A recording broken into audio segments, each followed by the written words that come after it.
Hai Sobat Madang, kembali lagi di Madang Podcast. Kemarin kita udah ngomongin TKA, kemarin juga kita udah ngomongin sekolah rakyat. Sekarang kita akan ngomongin hal yang berbeda, yang mungkin jarang dan orang gak tahu gitu loh. Apa keterkaitannya dengan ini ya? Langsung aja ada Ibu Fitri Eka Dinanti. Tepuk tangannya dong. Silakan Ibu. Ya, halo, assalamualaikum warahmatullahi wabarakatuh. Perkenalkan, saya Fitri Eka Dinanti, pengurus tim penggerak PKK Provinsi Kalimantan Timur. Ya, kebetulan saya wakil ketua untuk Pokja 1, kelompok kerja. Gitu. Oh, oke Bu. PKK itu sendiri adalah pemberdayaan dan kesejahteraan keluarga ya Bu. Iya, benar sekali Mbak Esther. Betul. Yang kita tahu itu jujur aja ya Bu ya, kita ngomongin orang jadul nih. Kita kan taunya kayak aduh, apa tuh PKK? Oh, itu kayaknya komunitasnya istri-istri pejabat yang wanita. Apa sih Bu sebenarnya PKK itu sendiri? Ya, secara garis besar PKK itu adalah gerakan nasional sebenarnya. Gerakan yang sangat besar karena berada dari pusat sampai lini terbawah di masyarakat, yaitu keluarga. Jadi PKK ini adalah gerakan nasional yang berbasis keluarga. Oh, gitu. Berarti ini sangat dekat ya Bu dengan masyarakat? Ya, tentu karena masyarakat berada di dalam PKK itu sendiri. Ya, betul. Nah, peran utamanya Bu yang sebenarnya di dalam masyarakat itu sendiri apa nih Bu? Ya, PKK hadir itu untuk mendampingi ya masyarakat. Jadi ibarat itu PKK selalu ada untuk masyarakat. Betul. Seperti itu. Oh, nah Bu, gimana PKK menjaga keterlibatan aktif di masyarakat? Oke. PKK sendiri itu sebenarnya isinya adalah masyarakat ya. Katakanlah di tingkat RT ya, itu kita ada yang namanya Dasawisma. Itu isinya adalah ya masyarakat itu sendiri. Kalau betul. kita lihat katanya Dasawisma, Dasa itu kan 10.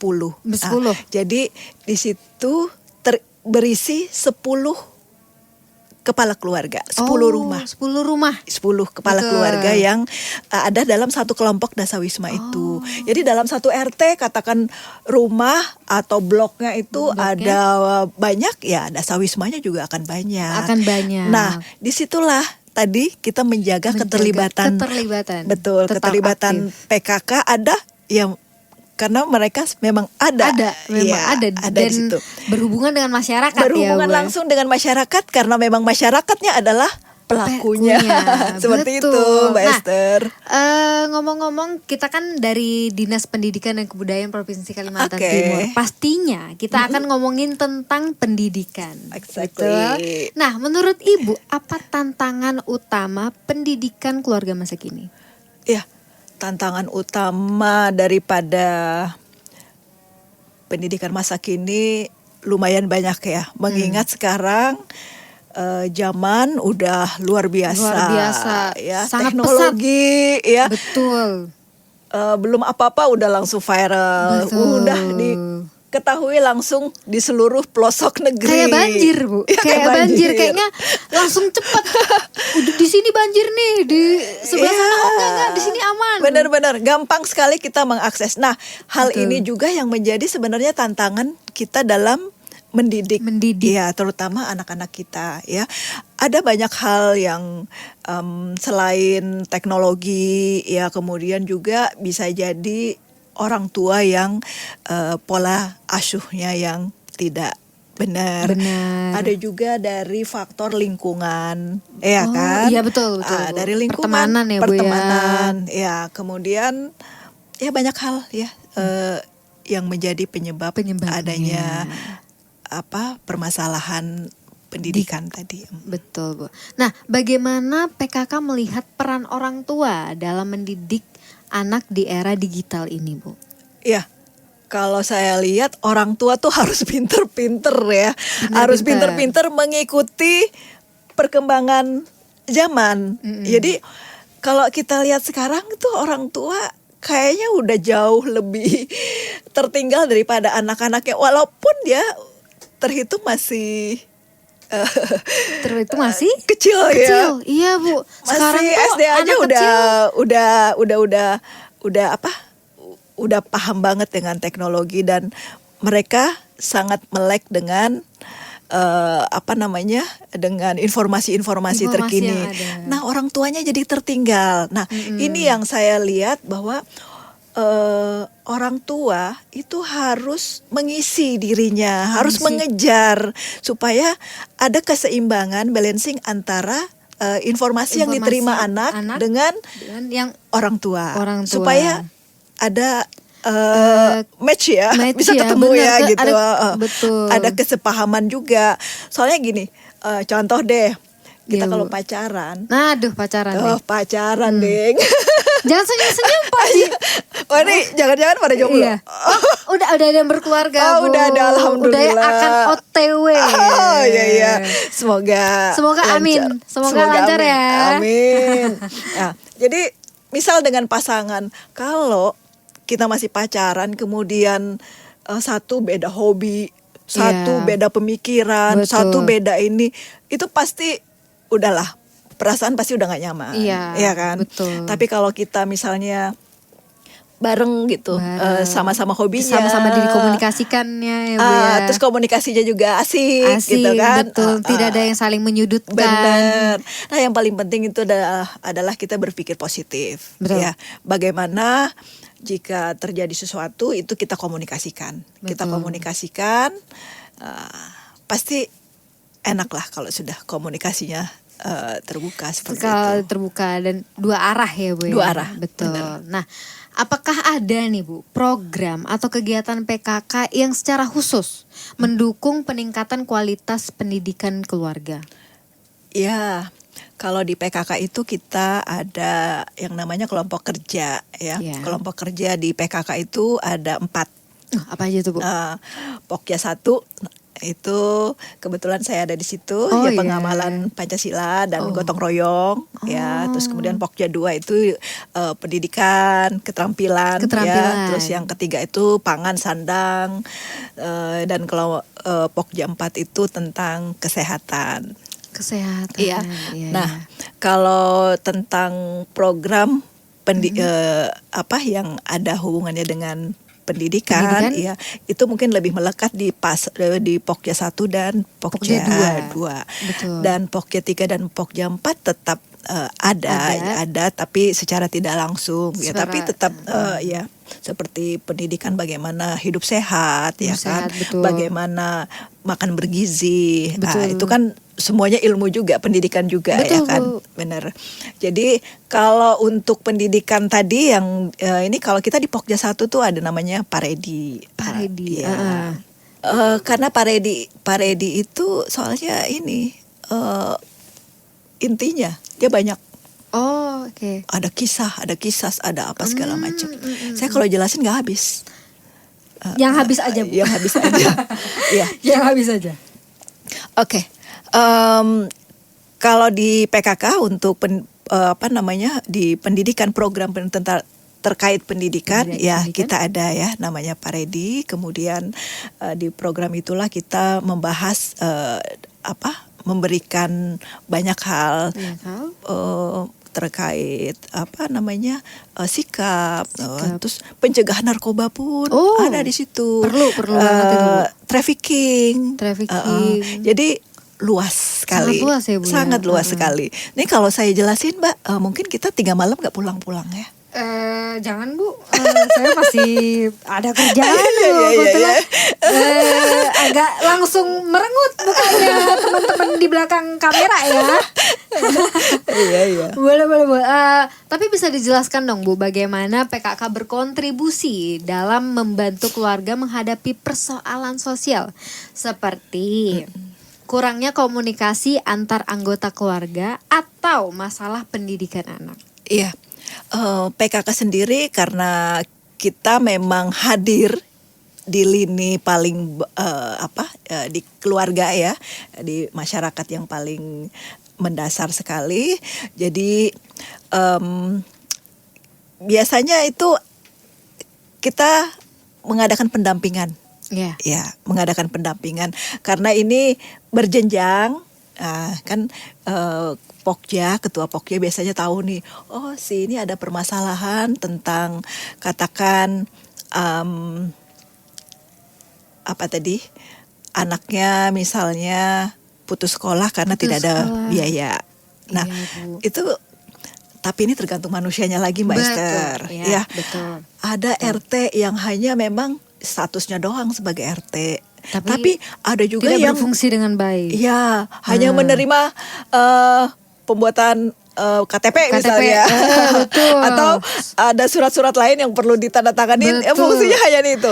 Padahal sebenarnya luas, fungsinya luas banget. Apalagi berdampingan dengan dasawisma seperti itu. Nah, dasawisma itu akan secara berjenjang waktunya itu akan mendata kelompoknya, anggotanya. Ya. Apakah ada yang hamil, apakah ada yang melahirkan, terus kemudian yang meninggal. Nah, itu kan terdata semua. Terus kemudian apakah ada yang bermasalah. Nah, cuman masalahnya lagi kan kadang-kadang nggak semua masalah keluar ya. Tapi beruntungnya dasawisma ini karena dia adalah tetangga terdekat. Kan cuma 10 nih. Iya, betul. Bisa lebih sih sebenarnya. Bisa lebih. Kan pasti tahu nih, kedengeran nih. Betul. Di sebelah nih ada masalah. Kayaknya, atau tetangga teriak-teriak nih, teriak-teriak tuh. Ada apa nih? Itu biasanya bareng-bareng Pak RT atau apa itu kita selesaikan. Iya, kalau jenjangnya di bawah itu tidak bisa menyelesaikan, bisa lari ke jenjang yang lebih tinggi. Apa tuh? Iya, ke pengurus PKK yang ada di atasnya. Karena dasawisma udah paling dasar ya. Udah paling dasar. Itu di RT. Kemudian ada kelurahan, ya, ada kecamatan, ya, terus kemudian ada kabupaten kota, dan ada provinsi, kemudian nasional. Seperti itu. Jadi biasanya sih permasalahan-permasalahan itu selesai di tingkat-tingkat mungkin kelurahan atau kecamatan udah selesai. Tapi biasanya ada kasus seperti itu, Bu? Ada aja. Contohnya gimana, Bu? Misalnya nih pendidikan ya. Kalau kita lari ke pendidikan lagi, ada anak yang misalnya tetangga kita mohon maaf kurang mampu. Itu kita lihat kenapa kok dia nggak sekolah. Betul. Orang teman-temannya pada turun. Nah, itu udah karena intinya PKK ini adalah gotong royong. Gotong royong, betul. Ya, maka anggota-anggota yang ada tuh harus punya jiwa gotong royong, Mbak. Ya, membantu. Jadi secara berempati, ya, mereka harus punya empati yang tinggi melihat, oh ini ada anak nih yang nggak sekolah. Kenapa sih kamu kok nggak sekolah gitu? Betul. Ternyata tidak punya ongkos, tidak punya apa, atau juga misalnya sakit, kok nggak pernah kelihatan. Nah, itu yang peran-peran. Berarti pamar hatinya harus lebih peka lagi ya, Bu ya. Benar. Makanya di setiap Pokja itu dipilih ketua, itu ketuanya yang lebih triwis ya, Bu, aktif. Jadi pengalaman saya tuh ya menjadi kader PKK itu ada untungnya juga kalau cerewet-cerewet itu. Kenapa, Bu? Ya karena dia cenderung pengen tahu ya. Rasa ingin tahunya itu besar sehingga dia kalau ngelihat sesuatu yang ini jadi ada untungnya juga. Tapi pernah gak sih, Bu, kasusnya kayak Ibu kan pengen tahu triwis lah seperti itu. Tapi salah satu keluarga ini kayak pasti ikut campur banget gitu. Pernah gak sih, Bu? Kalau kita sih nggak pernah ya. Kalau saya nggak pernah. Tapi saya yakin itu pasti terjadi karena tidak semua keluarga mau, atau tidak semua individu mau open. Betul, Bu, betul. Ya, dia mungkin menjaga privasi keluarga dia. Ya. Kan kadang-kadang kita ngelihat gini, kayak bantuan pendidikan atau apa ya, Mbak. Kadang-kadang kita lihat itu justru orang miskin tuh nggak mau ambil bantuan loh. Tapi kok yang ngambil justru orang ini. Nah, itu karakter-karakter manusia seperti itu yang kita butuh pendekatan. Jadi harus pinter-pinternya kita memilah-milah bagaimana karakter daripada anggota-anggota kita. Anggota-anggota Benar. kita, benar Bu. Nah, itulah peran-peran kita berarti ya kan sebagai nggak cuma harus aktif, lumayan ceriwis, berarti juga nggak boleh pantang menyerah dong Bu. Iya, karena basic daripada PKK ini kan gotong royong, Mbak. Betul. Gotong royong. Jadi jangan harap dapat uang dari situ. Misalnya, saya mau aktif nih, dapat gaji. Oh, nggak ada. Kalau di PKK kita kerja ikhlas. Kerja ikhlas ya Bu betul. ya. Nah, soalnya kan ada beberapa kasus ketika sebenarnya dia bermasalah, harusnya ada yang tangani. Cuman karena itu dia sekarang kan zamannya privacy sangat dijunjung tinggi. Benar. Ya kan, Bu? Apa-apa Kayak, dilaporin ya. Apa-apa. Aduh. Takutnya kita ngevideoin tuh cuman ya kayak ya udah sih kayak dokumentasi. Cuman kan orang yang melihat kadang interpretasinya tuh kayak ada yang positif, ada yang negatif. Iya. Kita banyak sekali jadi rumor-rumor, jadi skandal. Awalnya kita kan nggak mau kan. Iya. Jadi orang sekarang adalah menjunjung tinggi privasi. Iya. Berarti kan sikap yang tidak boleh pantang menyerah itu harus ada ya Bu ya, Iya, untuk anggota PKK. Benar. Nah, dalam pandangan Ibu, keluarga seperti apa yang ideal di masa depan yang ingin diwujudkan oleh PKK?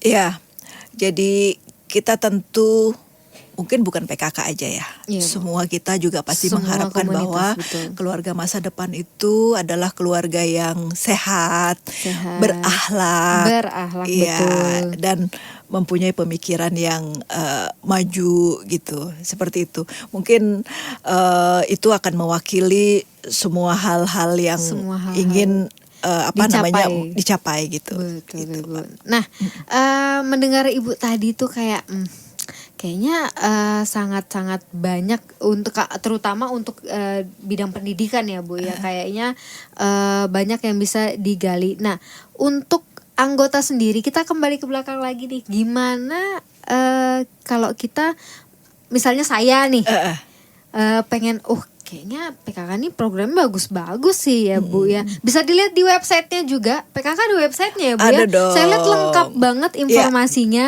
Silahkan iya, di googling ya, benar-benar. di klik ya. Saya jadi agak tertarik nih Bu. Nah, tapi kan saya seperti yang saya bilang, kita taunya kan ini hanya untuk ibu-ibu pejabat, istri-istri pejabat, dan yang sudah berkeluarga. Iya. Nah, saya kan tidak di antara tiga itu tidak semuanya gitu. Tidak masuk kategori ya. Tidak masuk kategori. Tapi saya ingin karena kan memang programnya bagus-bagus nih Bu. Benar-benar. Nah, gimana? Apakah bisa Bu atau tunggu saya menjadi istri pejabat dulu atau berkeluarga dulu baru bisa berkontribusi di PKK ini Bu? Gimana? Iya Mbak Esther. Jadi di PKK ini prinsipnya kan gotong royong. Ya, jadi kalau ada status itu tidak seperti itu PKK. Benar. Jadi PKK itu ketuanya memang diketuai oleh istri daripada kepala daerah. Kepala daerah kita. Jadi kalau kepala daerahnya perempuan, maka dijabat oleh istri wakilnya ya. Betul. Seperti itu. Nah, untuk pengurusnya sendiri itu tidak harus istri pejabat ya, tidak harus dia sudah menikah gitu, tidak harus dia seperti apa yang Mbak Esther sebutkan tadi. Iya, betul, ya. Bu. Jadi siapapun bisa bergabung. Siapapun bisa bergabung.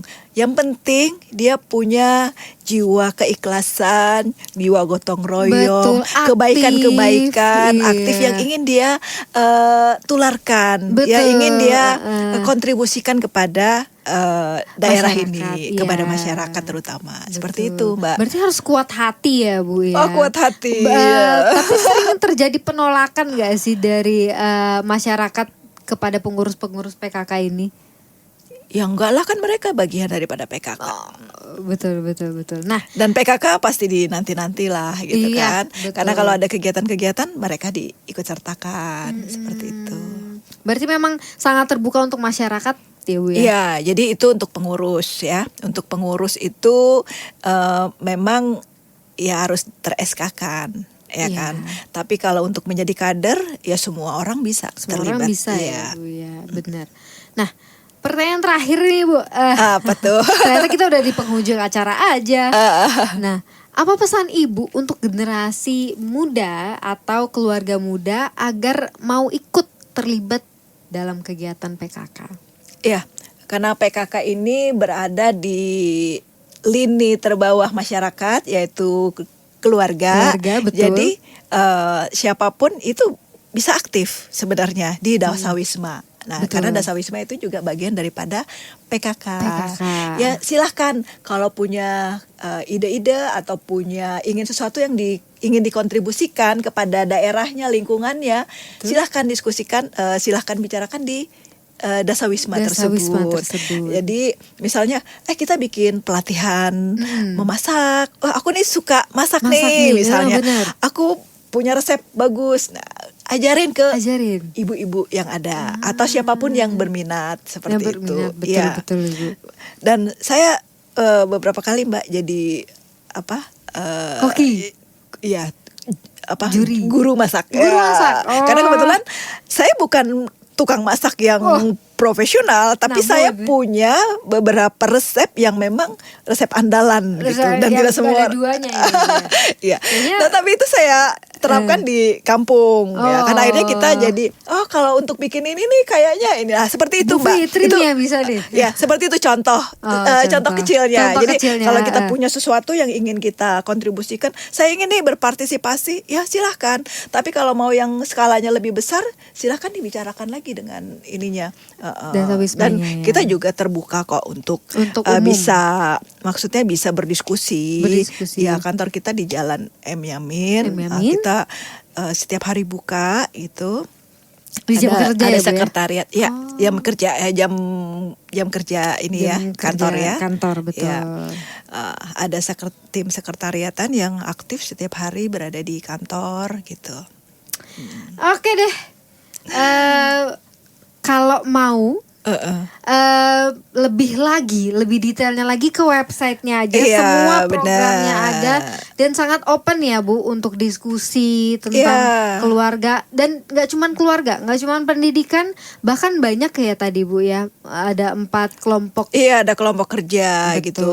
Ada yang ngurusin UMKM nih, ada yang ngurusin kesehatan gitu. Jadi UMKM PAUD sih, Bu.